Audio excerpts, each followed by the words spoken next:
ये सारे interview YouTube पर मौजूद हैं, हमने कई बार इसको दिखाया भी है और आज इसलिए मैं उस बात का उसको दिखाने का ज़िक्र नहीं कर रहा हूँ। तो इंदिरा गांधी ब्रिटिश जर्नलिस्ट को ये कहती हैं, नेहरू जी अमेरिकन जर्नलिस्ट को कहते हैं कि मैं ही पॉपुलर होता। अब ये जो माननीय राहुल गांधी हैं, ये कोलंबिया में जाकर के कह रहे हैं कि भारत को विश्व गुरु बनने की कोई की क्षमता नहीं है, चाइना बन सकता है। तात्पर्य यही है। अभी कांग्रेसी उनके जो स्पोक्स पर्सन है वो कहना शुरू करें ना, भारत का उनका कहना यह था कि कोऑपरेशन में हम यकीन करते हैं।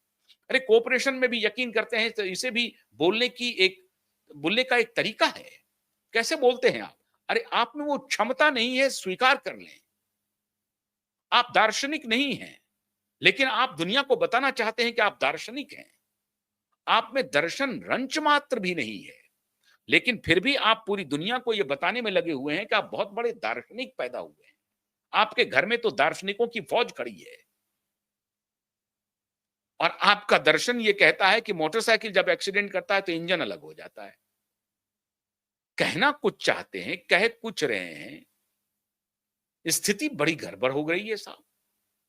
कांग्रेस पार्टी, हमें समझ में नहीं आ रहा है कि कांग्रेस जहां भारत में बहुत सारे ऐसे मौके हैं जब आप मोदी को घेर सकते हैं, मोदी पर सवाल पूछ सकते हैं, लेकिन उन सवालों पर मोदी को सवाल नहीं पूछना है। कुछ ऐसा कर जाना है ताकि मोदी को ही इसका लाभ हो जाए।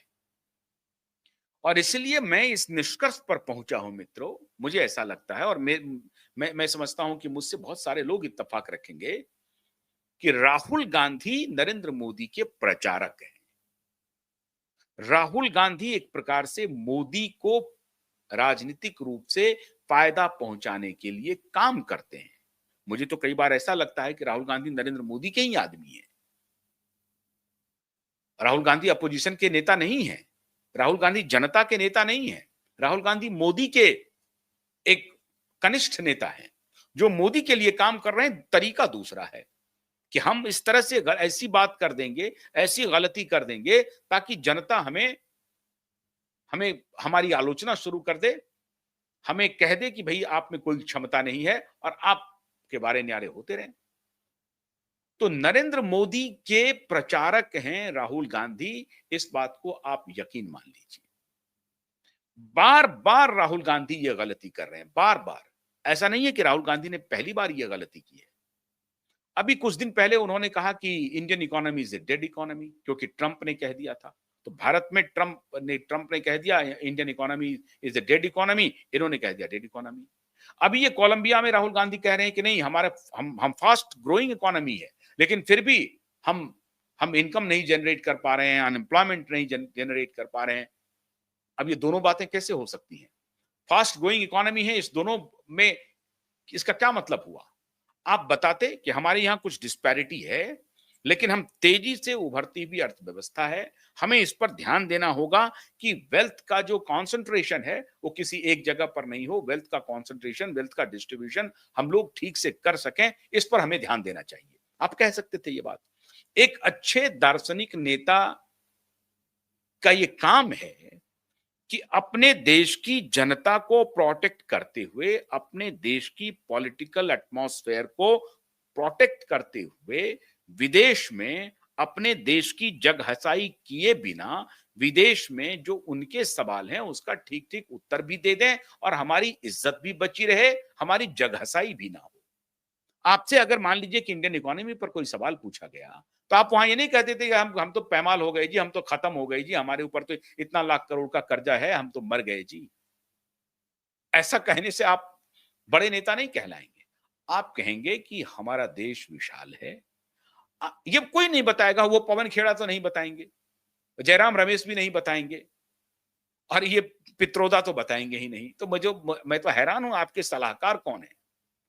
आपको कम्युनिकेशन का आपको कोई गुण ही नहीं है।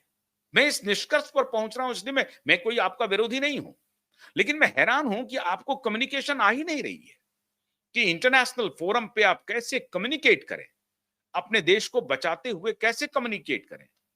जहां जहां जा रहे हैं वहां वहां देश की जगहसाई करवा रहे हैं, अपनी भी जगहसाई करवा रहे हैं और अपना जो कमतर मस्तिष्क है वो पूरी दुनिया के सामने रिफ्लेक्ट कर रहे हैं। आपको कहना चाहिए था कि हमारे देश की जो अर्थव्यवस्था है, वो इसलिए कठिन है उसका पूरी तरह से ठीक से आकलन करना फॉरेनर्स के लिए, क्योंकि बहुत कॉम्प्लेक्स है हमारा समाज। इतना विशाल समाज है, 140 करोड़ की हमारी आबादी है।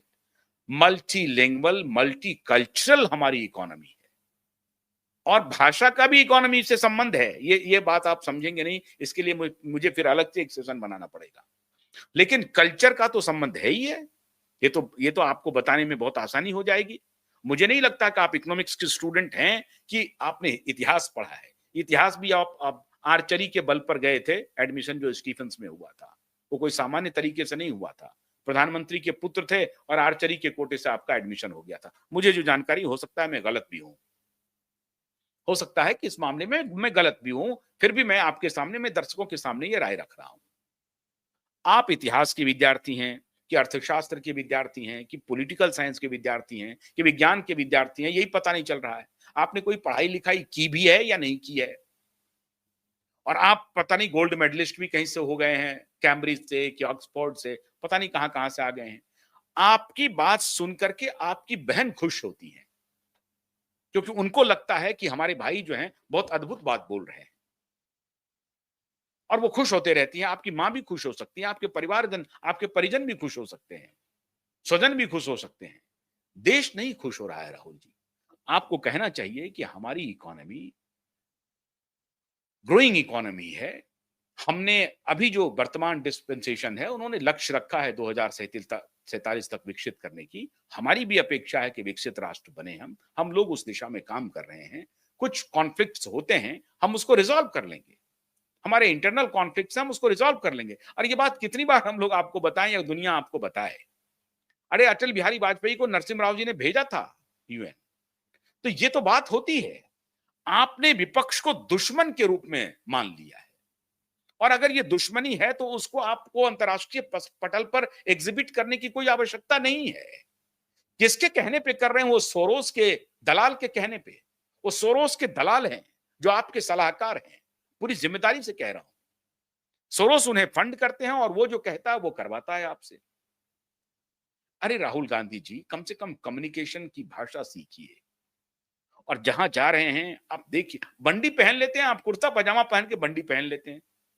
तो जो एक्सटर्नल पोस्चरिंग है लिबास का, कि उससे आप फिलोसोफर हो गए, उससे आप धीर गंभीर सुशील दिखाई पड़ने लगे, क्योंकि कुर्ता पजामा और बंडी पहन लिया। यहां आप टी शर्ट में घूमते हैं, यहां आप कॉन्स्टेंटली पिछले 2 साल से टी शर्ट में घूम रहे हैं। इवन कि पार्लियामेंट में जा रहे हैं तो टी शर्ट में जा रहे हैं, और व्हाइट कलर का टी शर्ट है। जब जब विरोध करना पड़ता है आपको, तो अभी बहुजन समाज पार्टी का जो कलर है ब्लू कलर पहन लेते हैं। मैंने तो अभी आपको पिछले 2 साल में अगर 2 टी शर्ट देखे हैं या 3 टी शर्ट, तो 3 ही कलर देखे हैं, व्हाइट, ब्लू और ब्लैक। यहाँ टी शर्ट में घूम रहे हैं, वहां बंडी पहन के चले गए। अब वहां आपको लग रहा था कि वहां साहब अगर जाएंगे इसी टी शर्ट में तो जेलेंस्की और आपकी तुलना हो जाएगी। अद्भुत स्थिति है, मखौल बना दिया है आपने। राजनीति करनी हो, उसमें लिबास का मखौल चल रहा है।